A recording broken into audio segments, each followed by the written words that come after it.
Okay, so here we go. We are live now. Okay, great. Okay, So, great. Go ahead. Yep.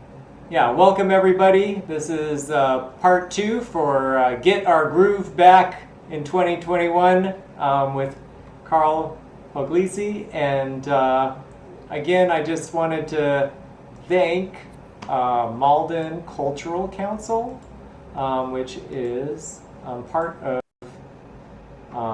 Massachusetts Cultural Council for their funding, and I've got this little thank you.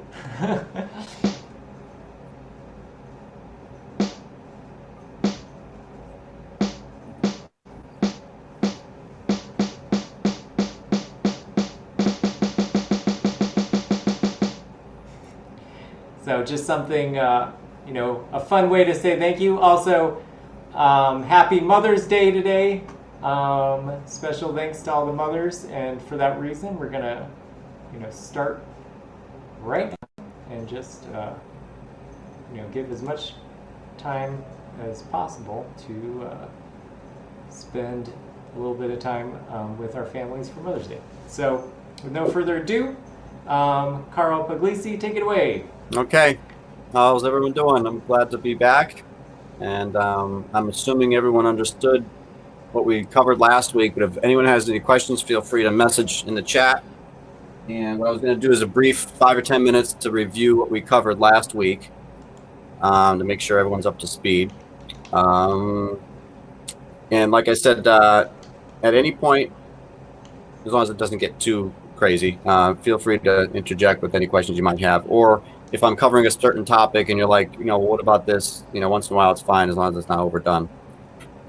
The other question, or the other thing I wanted to say is feel free to, as I said in the notes, when I sent Mr. Devon basically the rundown of what topics I wanted to explore in this workshop series, I did say that students are able or capable, or they feel free to.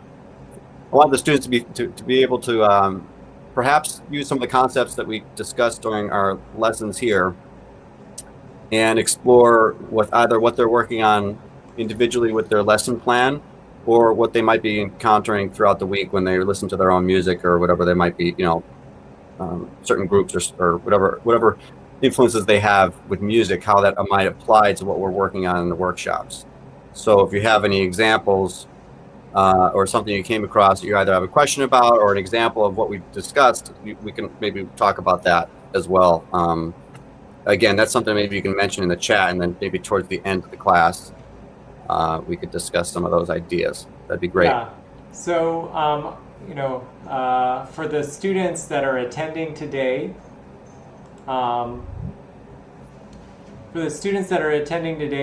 what I can recommend is if you're interested in taking Carl up on his offer of, workshopping some rhythm for a piece that you're working on, if you can maybe put, what you'd like to do in the chat, or, just volunteer that you'd like to do it. I'll recognize the name of the music. And then maybe near the end, then Carl can help you workshop that rhythm. I know Nathan's got kind of a tricky rhythm in one of his newer pieces. Maybe, okay, that'd be good. Yeah, maybe since we're ending at 2:45, we can allow for maybe 10 minutes at least of that Q&A time period. So around 2:35, maybe.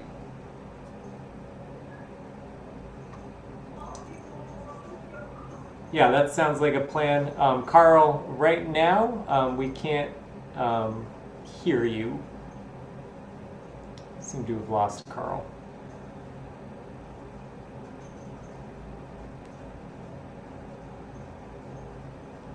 We didn't have any issues last time.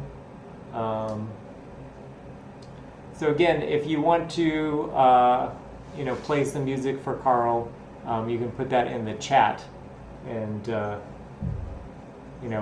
half an hour through, then we can, workshop that with Carl. I hope he realizes that. Okay, there we go. Carl, can you hear us? Carl, right now you're muted. Can you hear me now? Yes. Okay, I don't know what that was about. Hopefully that doesn't happen again. Yeah, it just dropped. Yeah, I just told them, that at 2:30 we can do that. Okay, so Okay, great. we can go ahead. Yes. So I'm going to share the screen. I'm assuming you can hear me now. Yes. Let's open up a document first and find out which one it was. Looks like my. There we go. Okay. So last week we talked about the notes and their values. And I'm going to open up a document and then screen share that with you momentarily.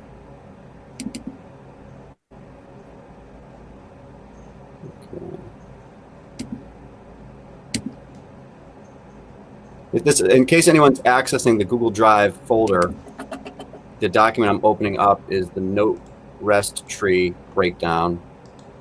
We'll briefly just go through that.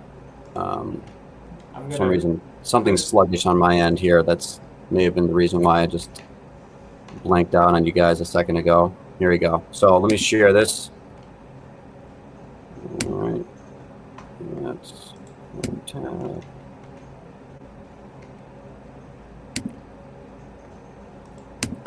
So everyone should see this on the screen. Can you guys see the whole notes, half notes, quarter notes, right?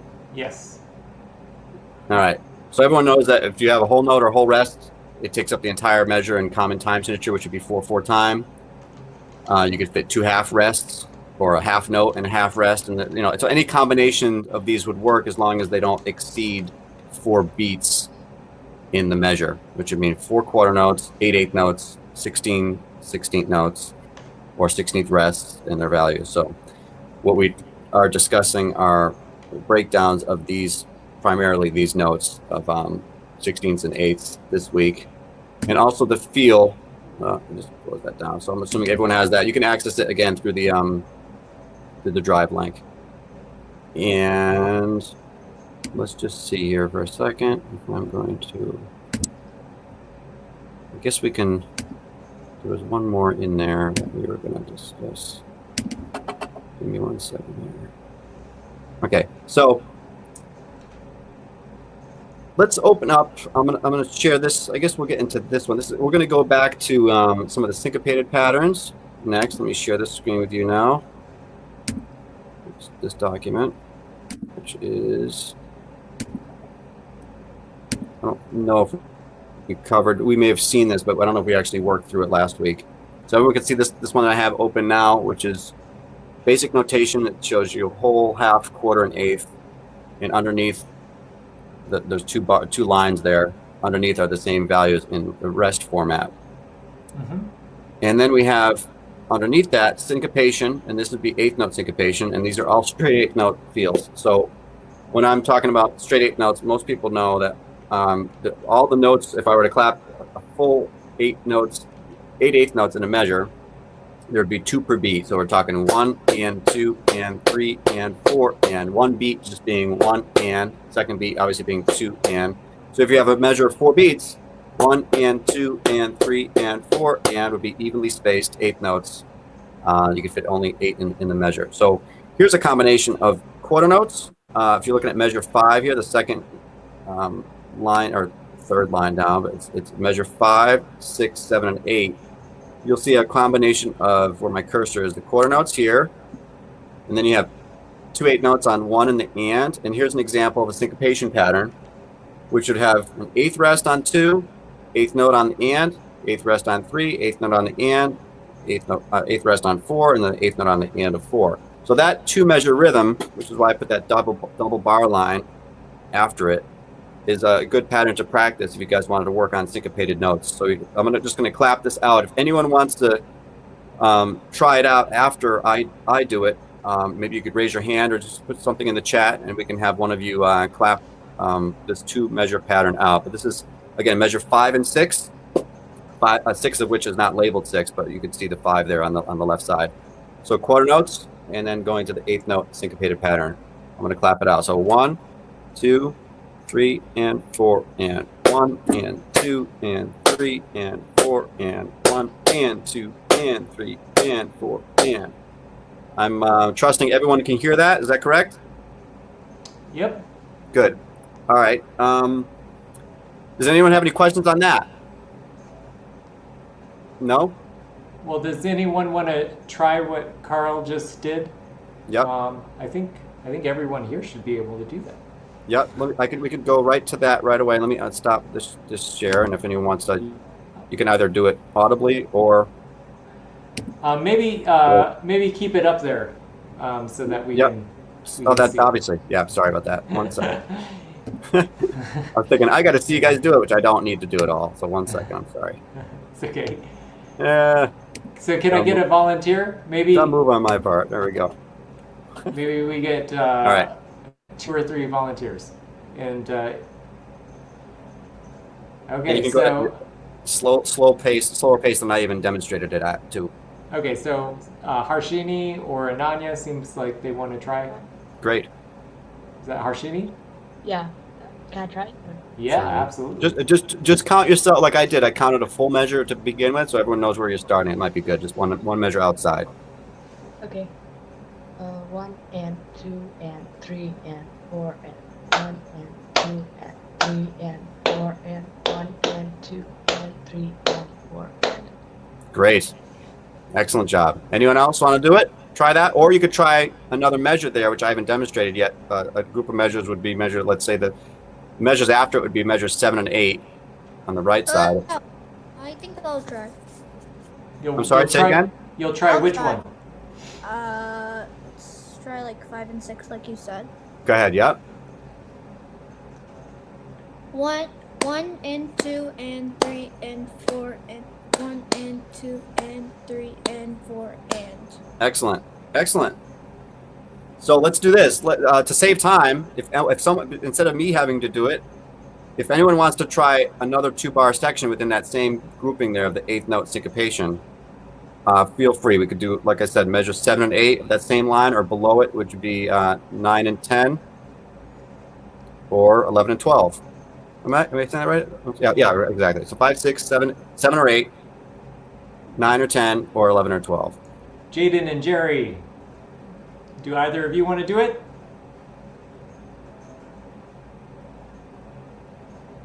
No pressure. Okay. While we're waiting for a response from Jaden and Jerry, I want to point out to everyone here and anyone watching, notice that Carl's asking us to count. So it's not just me. I'm always asking my students to count out the rhythms, Yeah. to subdivide. So, if we have 8 notes like we have here, to count the ands in between. Even on that measure 5 where you didn't have, anything in between, 1 and 2 and 3 and 4 and 1 and 2 and 3 and 4 and. It's a super helpful thing to count out loud. So. Absolutely. I can't stress it enough in my lessons. If you're playing an instrument where you have the luxury to be able to talk while you're doing it, you're in a great situation. Did you want to say anything more about that, Mr. Devon? No, I just wanted to point that out because I've been their kind of main source of education, and we do often come up against some tricky rhythms. And we've been kind of going back to counting, and it's just great to see a drummer who's kind of heart and soul is in the rhythm, Right. asking the same thing. Just Yeah. Matter of fact, I've often said to students who are stubbornly refuse to do so that they'd actually be better off for several weeks of just using a metronome and counting out loud without lessons than if they took lessons with me and not listening to that. I mean, they'd probably get more out of it. So if obviously you do both, you're much better off, but it's so important. I think it's a great thing.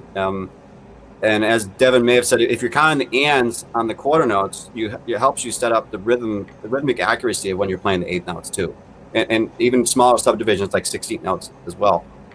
And there's a lot of benefits. Actually, at some point, I got to write down a list of them because I've come up with so many benefits to counting out loud that I can't even think of all of them. But one of the other benefits is if you're learning to practice rhythms and melody or whatever you're practicing in your piece, and you can actually count and maybe tap along to the music that you might be reading on a page. The more you get used to doing that, the better it is for you to be able to listen to songs that you might like and be able to transcribe or understand what those rhythms are, what's happening within the rhythms there. So it's kind of coming at it from different angles. Your listening skills improve, your transcription skills improve, your ability to discern rhythms when you're just listening to music is just it's definitely it's enhanced a lot. So, and at some point it becomes more subconscious, so then you don't have to always be doing it out loud. But that being said, when you do it out loud, you have to do it out loud to make it more subconscious. Yeah. But Jaden and Jerry, I'm not gonna let you off the hook. Can either of you give this a try? And Ananya, there we go. Jaden, Jerry, come on, you unmuted yourself. Go for it. Yes. Jerry doesn't want to. Okay, Jaden, then go for it. Lead the way. Jaden doesn't want to try either. Okay, no pressure. Oh, you've got to pressure Jaden. Nah. Jaden, try it. Try 5 and 6. You can do it. And if you make a mistake, remember it's a learning experience for all of us. 6 again. Yeah, 5 and 6. Yep. I can't see the screen. You can't see the screen? Can you click on Carl's No, I can't screen? see it. Are you on your Everyone else can see it. Is that I'm right? on the phone. Oh. You can't see it on your iPhone? Can you listen? I'll do it once and try to repeat after me. Give it a try. So 1 and 2 and 3 and 4 and 1 and 2 and 3 and 4 and your turn.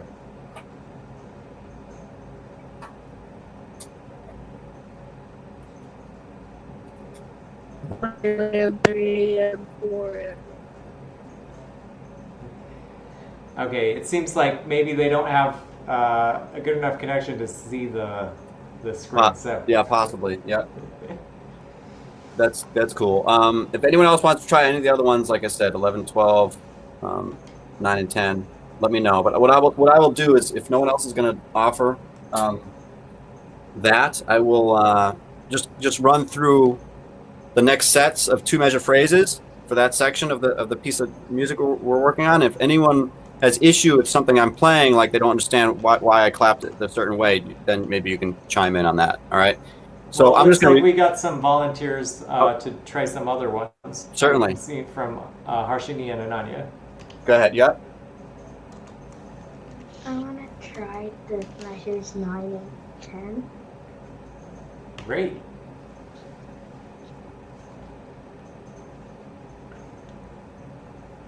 Go for it. You might not be able to hear us because the internet is bad right now. Okay, Ananya, you go for it. Just do what Carl asked and count a full 4 before you start 9 and 10. 1 and 2 and 3 and 4 and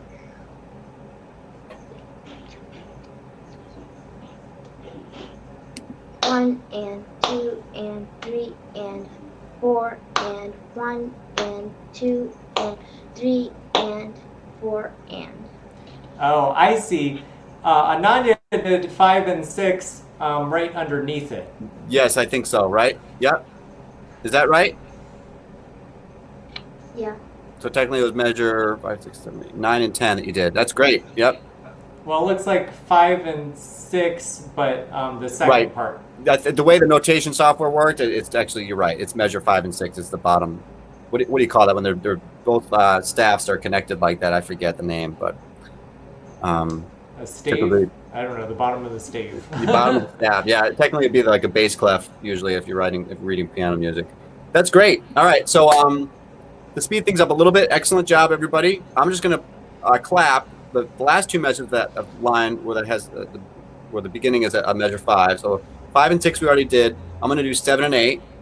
And I'm going to explain something briefly about, again, which I talked about last week, about the duration of notes and how similar rhythms can have slightly longer duration of certain notes that you might hold out in the tone for in a certain instrument, which I'll get to in a minute. So I'll do measure 5 and 6. For the sake of time, let me just clap the measures without the the introduction measure, which would just be a pulse of 4 beats.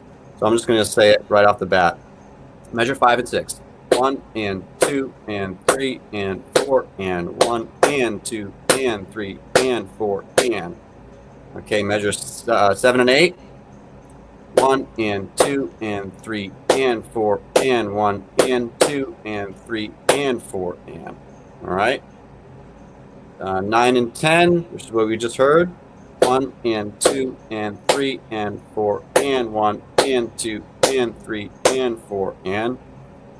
And 11 and 12, last 2 measures. I'm calling it 11 and 12. Is really, as Mr. Devon said, it's technically would be 7, 8, the bottom part. So 1 and 2 and 3 and 4 and 1 and 2 and 3 and 4 and. I'm assuming everyone's clear on that since you guys did so well with clapping back those rhythms earlier. But if anyone has a question about anything, let me know now. I'm going to stop. Actually, is it possible that people can open this page up while I'm also just showing what I'm doing here? Like maybe they can open up this screenshot that will download the PDF to another tab or something? Yeah, and also I did put the Google Drive in the link, so they can look at that. So if you need to take a screenshot, why don't you take a screenshot now? We'll give you like 10 seconds to do it. For now, we're just going to deal with that measure, that section with the number 5 at the top left there, the middle two staff section. Yeah, 2 lines of staff. All right. I just want to show something briefly before we get into swing notes, swing or shuffle patterns. So I'm going to end that share. Is that cool? Good, and I got a screenshot too if I need it. Great. All right. If anyone needs to go back to it, I can always go back to sharing that. But what I was going to show you, or refresh us all on, is this idea that, I think it was, let's see here. Yeah, the bottom part of measure 5 and 6. The second measure had, if you guys can see this correctly, angle this a little better. 1 second. The second measure had this rhythm in it, and that rhythm is an 8th rest, followed by a quarter note, followed by a quarter note, followed by a dotted quarter note, and that rhythm, as at least one of you clapped, is this. Oops, it's a 3. If you can put that a little bit closer for some reason. Oh, there. Yeah. It's now it's focusing a little bit better. Yes. Is this good? You. Okay, just gonna see like one of my eyes. I hope that's not too creepy. Yes, much better. Thank you. All right, and apologize for the penmanship. It's a little quickly, kind of written quickly. But so you have an 8th rest here, which would be beat 1. Quarter note, which takes up a full beat, but it starts on the end of 1, which means it takes up the 2, the dominant of the next beat. So it takes up and 2 as opposed to 2 and or 1 and, right? So this is and 2, and 3, and 4. Those quarter notes. And the dot, as we may remember from last week, adds another. Does anyone want to chime in as to what the value of what the dot does to the note? Does anyone remember from last week or know from previous experience? I think all of the students here should be able to describe a dot. Yeah. Well, I can save time, or we can, if anyone wants to chime in. But the dotted note, I think it, just to say. Well, let's. Nathan's unmuted himself, so. Yeah, go for it. So it basically adds 50% of the volume. Perfect. Of the note. Yeah, or the duration of the note is what we say, the length of time, right? So a quarter note, again, would be a full beat. In this case, it's on the and going to 4. But with the dot there, it's another half of that, which would be another half a beat. So in this case, it's and 4 and that dotted quarter note. So it's and 4 and. So I'll clap just that top measure again. 1 and 2 and 3 and 4 and, right? So rhythmically, this is similar as far as the attack of when you strike the note, or whenever you strum the string or press the keyboard on the the key on the piano. But the difference here is you have an 8th rest, same as on top, an 8th note. It's kind of short and stout there, but because of my lack of planning on spacing this out nicely. But so that's an 8th note, and then an 8th rest after, which takes up the same duration. The eighth note and the eighth rest takes up the same duration as the quarter note. The only difference is that tone is not going to last as long, right? So again, if I were playing a piano, I would release the note on the 2. I wouldn't hold down the key through the 2 as like I would here. I would release it on the 2, and then when I hit the 3, the and of 2, same thing. I would release it on the 3. When I hit the and of 4, I would release it on. The and of 3. I would release it on the 4 and, which means it's not sustaining through that time period, as opposed to this, where you're holding those notes out until the next attack. So 1 and 2 and 3 and 4 and, as opposed to 1 and 2 and 3 and 4 and. Okay. Everyone's understanding of that? What I could do is, I left my xylophone's a little further away. I can go grab it, but let me just do that, and then we'll talk about, maybe you can hear the duration of that. 1 second. Just because I want to kind of make sure that people understand that. When you are playing a guitar, you might mute the string as opposed to, holding down a key on a piano. I don't know if we can, because of the amount of space I have here, I don't have this all set up on a stand, but if I'm going to try to, if I'm playing the keyboard, you guys can hear it. I'm just going to hit a glockenspiel here. I'm going to hit the letter G, and if I'm playing the top line, it's 1 and 2 and 3 and 4 and I'm assuming everyone can hear that ringing. Is that correct? Yeah, can you try it once with by counting a little softer, because for some reason it's like the sounds are competing. Certainly. And so try it once with your voice a little quieter so that we can hear. And I'll also do it slower so you can really hear everything. So 1 and 2 and 3 and 4 and. I'm sorry, there's no and before that. Let me do that again. 1 and 2 and 3 and 4 and. Okay, did that come through pretty well? Mm-hmm. Okay, so the next one, the one underneath it, similar.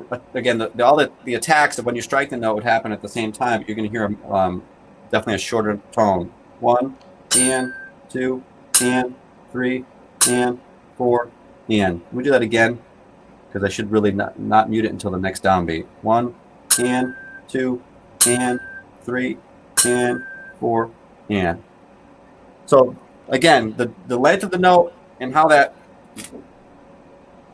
The duration of the note, the length of it should only last half of a beat versus a full beat, or in this case, a beat and a half, which is the dotted quarter note. I just want to make sure that's clear. So, good to keep in mind when you're playing your instrument in regards to accuracy of tones, and if you're ever playing an audition, little subtle things like that, which aren't so subtle, but in some cases they might be.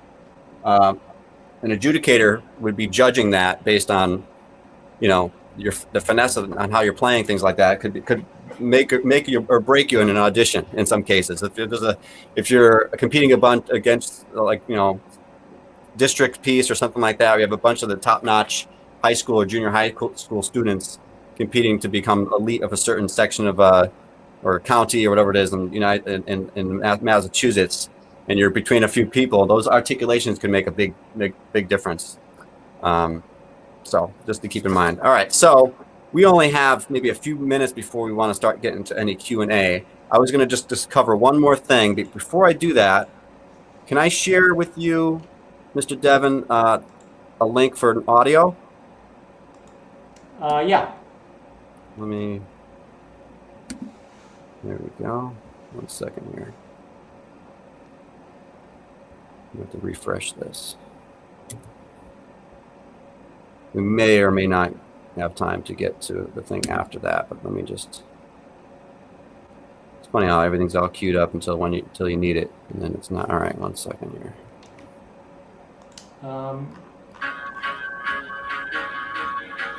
This sounds like a Coldplay one. Is this the Viva La Vida? It's Viva La Vida. Yeah, this has. Okay, because you sent me the links before, and I found it.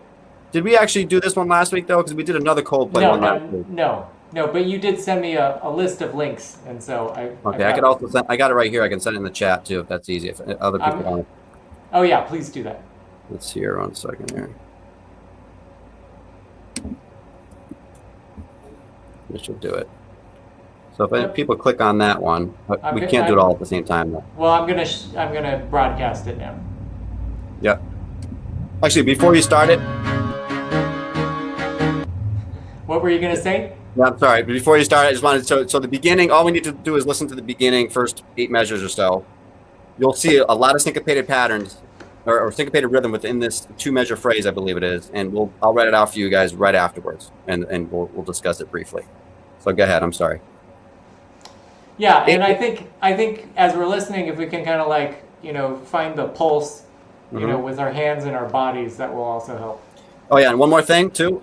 If you guys want to reference this link later, which you have access to, feel free to also have the option on YouTube to slow it down to 75%, or even if you're on a desktop or a laptop, I think they allow you to now custom change the setting of the tempo to like 90%, 95. So if the rhythm were too fast for you guys to figure it out or assimilate or process whatever, at a slower tempo, it might be something you're capable of doing, with more ease. So. Good to know. Yeah, absolutely. So how much of this do you want me to play? Let's do just 8 measures. It's fine. Okay.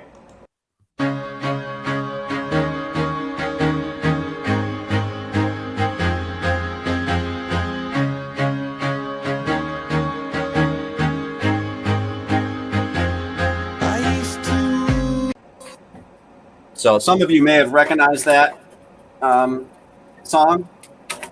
It was very popular several years back, and I think it still is on the radio an awful lot. Let me just I'm gonna write this rhythm out. It's very, very similar to the ones we just did. Carl, turn your video back on. Somehow Oh, sorry. Yeah, got it. My video off. Yeah, probably when you pasted, if you press the V button, Yeah. that You see turns me now? the video on. Yep. Yep. Okay, good. All right, so that rhythm, I'll clap it out. 1 and 2. And again, because I can count and read and count simultaneously, it helps me be able to listen to stuff. Sometimes I'll transcribe something that's relatively complicated for a student of mine. They're like, how'd you figure that out so quickly? And the key is counting. So when I'm listening to something, as Mr. Devin said, it's internalized to some degree, but there are also very challenging rhythms that I have challenges with, which I still count out loud to, so, but again, this is something that comes pretty easily to people by the time they're at a certain level. And for me, it's one of those pieces. So again, it's all quarter notes, 8th notes, 8th rests. 1 and 2 and 3 and 4 and 1 and 2 and 3 and 4 and is the rhythm of that. So that would be written like this: quarter note, quarter note, quarter note.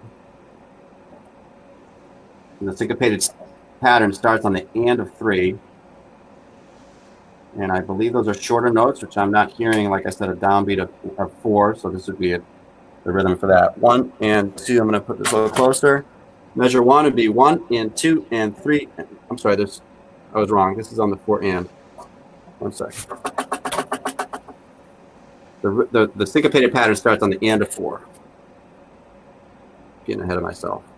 So 1 and 2 and 3 and 4 and. That's the beginning of the syncopated pattern on the and of 4. 1. Again, you can find the syncopated patterns or the syncopated eighths when you're counting the ands, even when they're not being struck.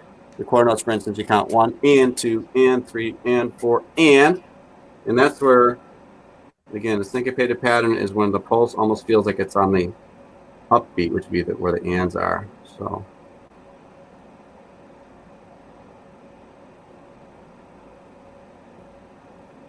One and 2 and 3 and 4 and 1 and 2 and quarter note. Again, I was wrong on that one. Back to downbeat and unsyncopated notes towards the end. So the real syncopated pattern of this phrase, it's a 2-measure phrase, starts on the and of 4 and ends on the and of 2 of the next measure. So again, 1 and I'm going to tap this out here. See if I can tap and clap at the same time. I mean, point at the same time, not really, but 1 and 2 and 3 and 4 and 1 and 2 and 3 and 4 and let's get that better in view. You see that? Let's get that glare out of there. Anyone have any questions on this? You see how I got that in there? And this is syncopated eighth notes. It gets a little more complicated when it comes to 16th notes that are syncopated. And we didn't cover the shuffle feel. Does anyone want to try this one? Clapping this rhythm? Has anyone heard this song before? I know you have. All right. If anyone wants to try clapping it, feel free.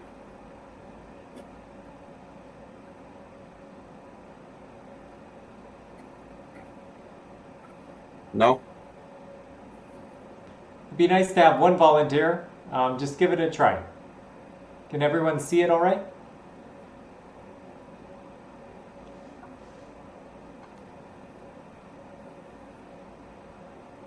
Okay, so it looks like Harshini and Ananya.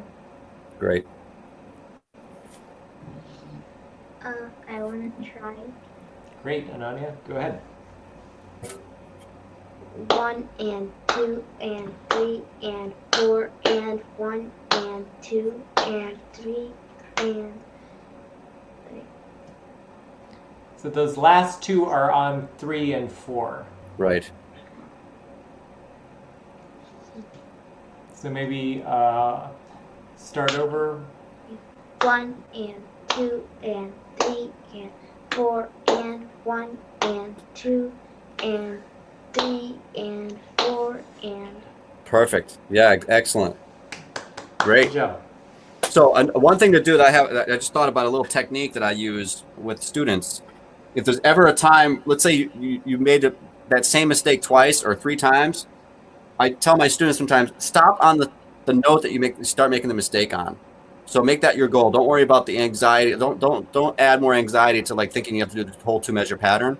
But I'll have a student, like, let's say that if they weren't, nailing the end of 1 there, and they kept hitting 1 or the 2 instead, I would say play measure 1, the whole thing, and stop.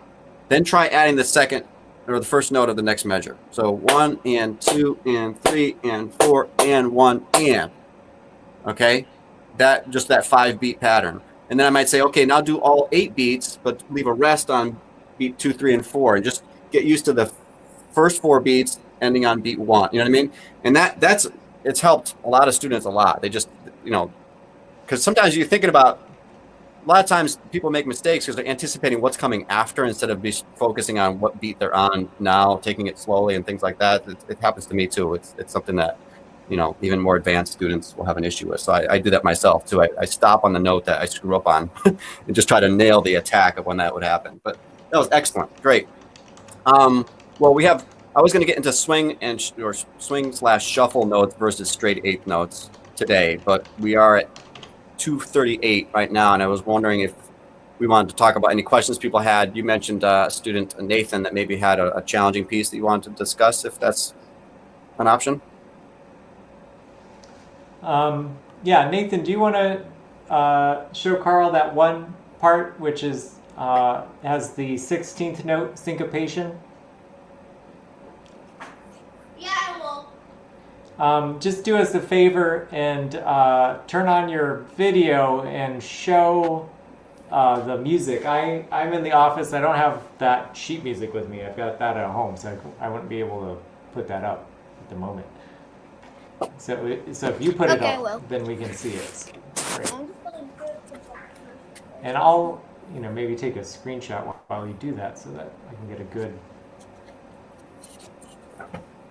copy if we need it again.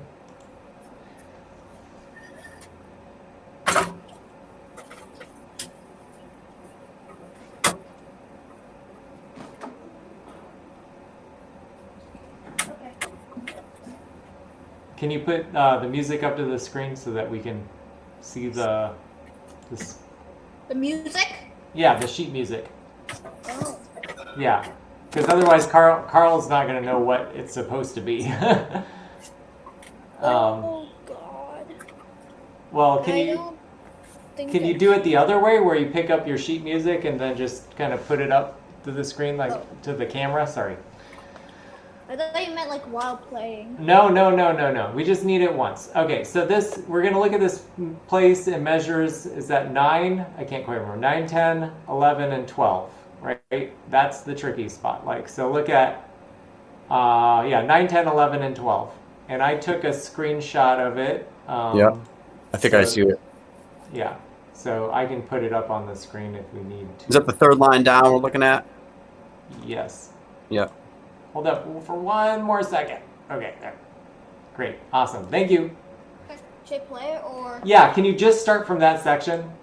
Because we don't really have, let's try to keep this focused since.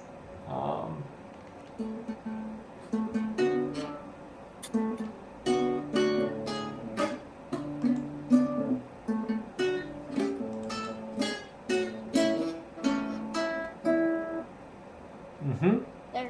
Can you play it I'll play one it. more time with maybe this time with counting?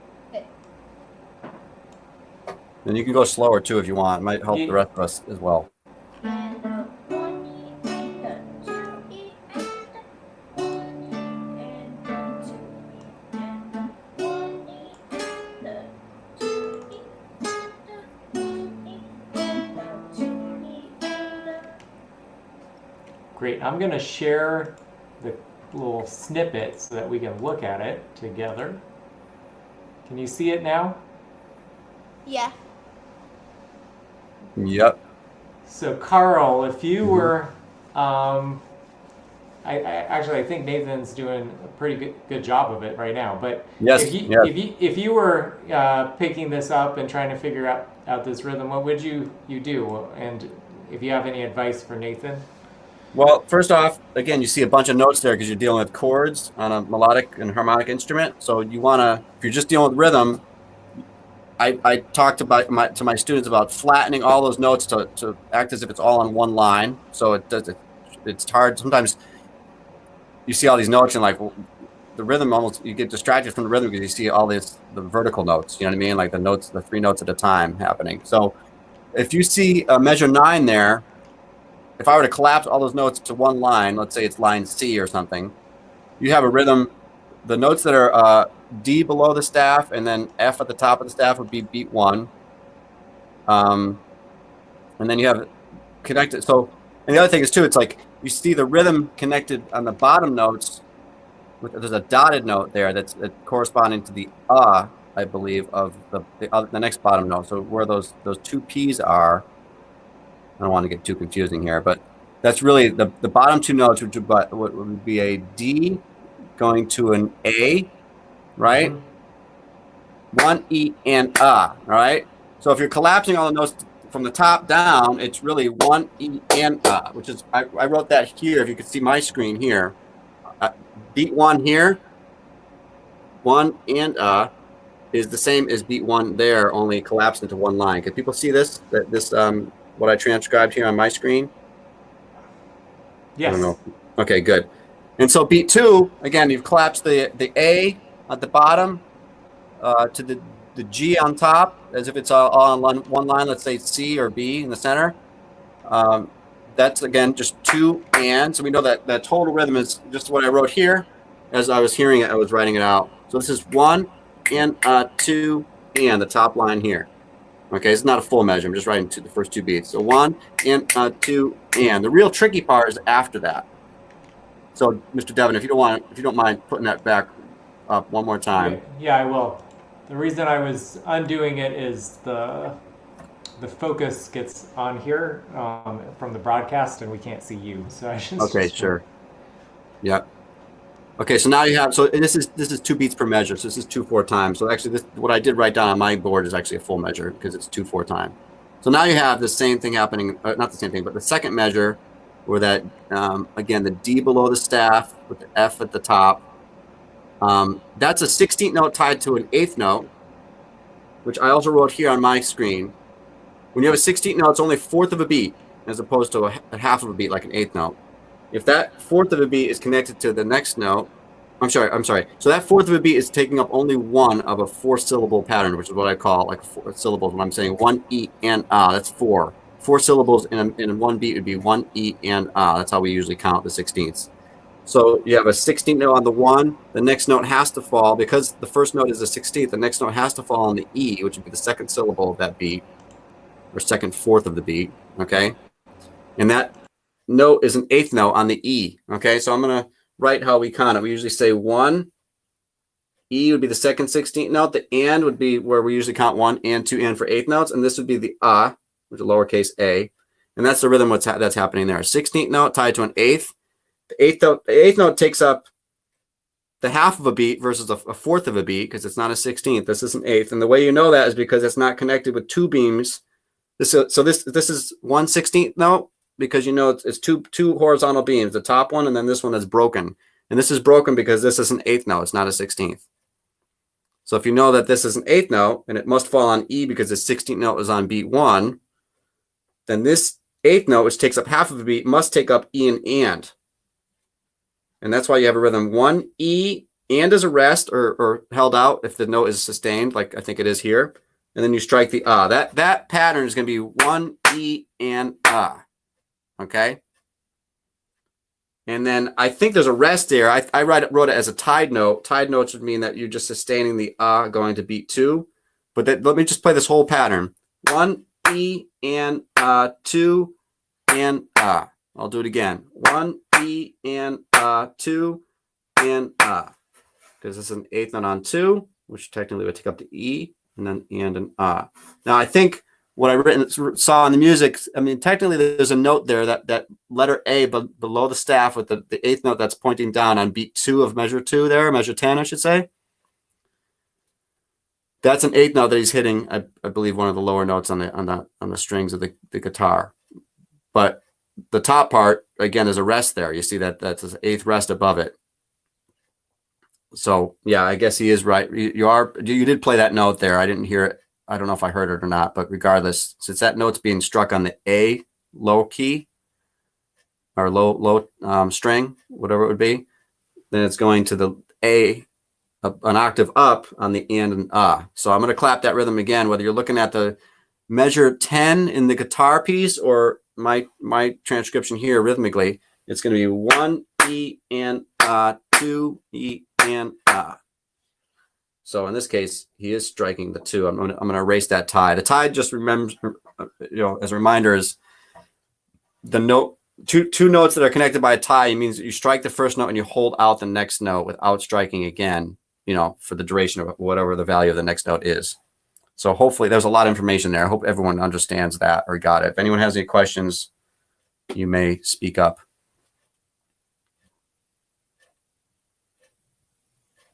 Measure 3 and 4 there, which is actually measure 11 and 12, is the same rhythm as measure 9. Okay?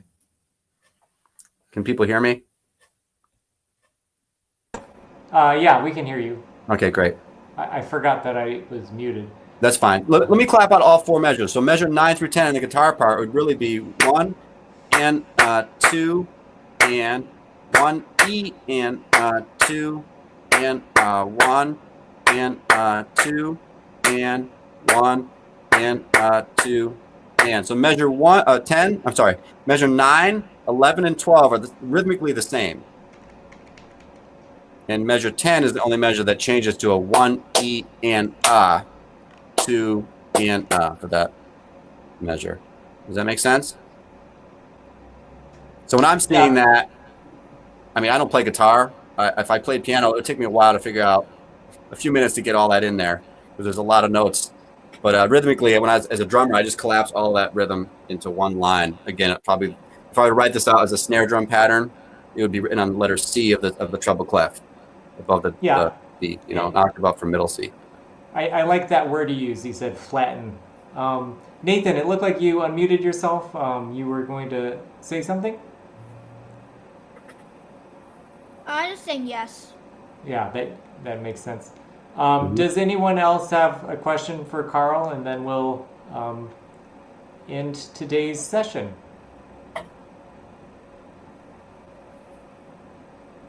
Heather, Harshini, Ananya, Jade, and Jerry. If anyone's too shy, you can always ask questions via email to Mr. Devon after, and we could discuss any issues next week as well. And also, there's only so much time we get through. There's a lot to get through still. So what I was going to get into possibly today, but not yet, was straight eighth notes, which we've done already, but going into swing eighth notes and how we break that down. Same would be for 16th notes that are straight versus shuffle or swing as well. Shuffle and swing are pretty much synonymous. So we can get to more of that next week, in addition to reviewing the syncopated patterns and getting into syncopated 16th notes and broken 16th notes, which is what we're doing here as well.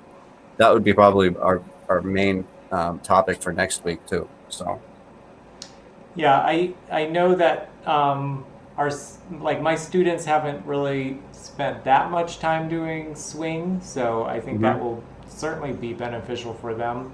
yeah. And one question, maybe, save it for next week, but in terms of different strategies for practice, when you count, I wonder how much time, Carl, you spend with yourself and, with your students, not just practicing it, at one particular speed, but, trying it, even slower, like maybe half speed or maybe super slow, or maybe even sometimes a slow piece, trying it quicker and trying, kind of different, tempos in that way. So. Yeah. Well, it's always good to practice slower and start off with as few mistakes as possible, because I think of it this way. If you are walking in the woods where there's no path for 30 days in a row and you chose one path the same way every time, after about 30 days, you would mark a line, so to speak, or a path where people would recognize, okay, this is now a path, because it's been trampled on in this one place. If you trample on every time you go into the woods with no clearly defined path and you're going all over the place, and there'll never be a path. It'll be just like trampled branches here and there, but no one will exactly know where the path is.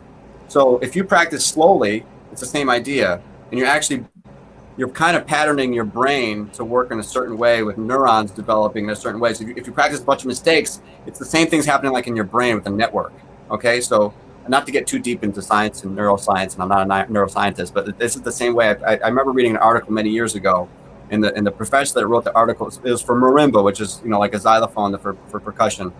He actually recommended, as hard as it is, even for adults who are very anxious to get something done, like practice a piece and master it, if you really practice it very slowly and do it more accurately over and over again, repeat it many times, you'll actually learn the piece faster. That's the paradox. Practice slow and learn faster. That's really what's happening. So I recommend that to my students an awful lot. I don't always follow. If I'm impatient with learning something, I have to remember that I have to, practice what I preach in regards to that. But I tell my students, don't try to, even if you have to know, if you have to learn a piece at a certain speed, even if it's for band, by Thursday, I have to know this piece at 112 beats per minute.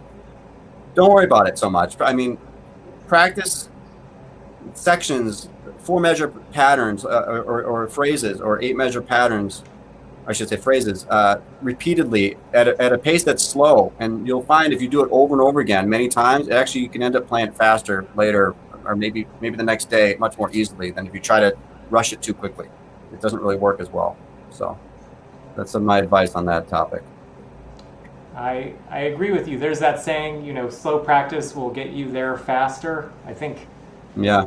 Paraphrasing a little bit, but I think it's something about that. Yeah. Mm-hmm. Great. Well, let's give another big thank you to Carl for his time, and you're very welcome. And thanks for all the students that attended today. And thank you for your time. And today's Mother's Day, so. Big thank you to the mothers. and extend our happy Mother's Day to all of them. So we'll meet up again next week at the same time, and that'll kind of conclude the first kind of part of this, and then we're gonna schedule, I guess, 2 more. You're for whatever reason, you're getting some of my most practiced students, so the beginner class is turning into an intermediate class very quickly. But very good. Yep, I was going to suggest if we do an addendum or an additional couple classes after this, we might do that in June, if that works for people, early June, just because I know last weekend is Memorial Day weekend. Maybe people might be away or traveling.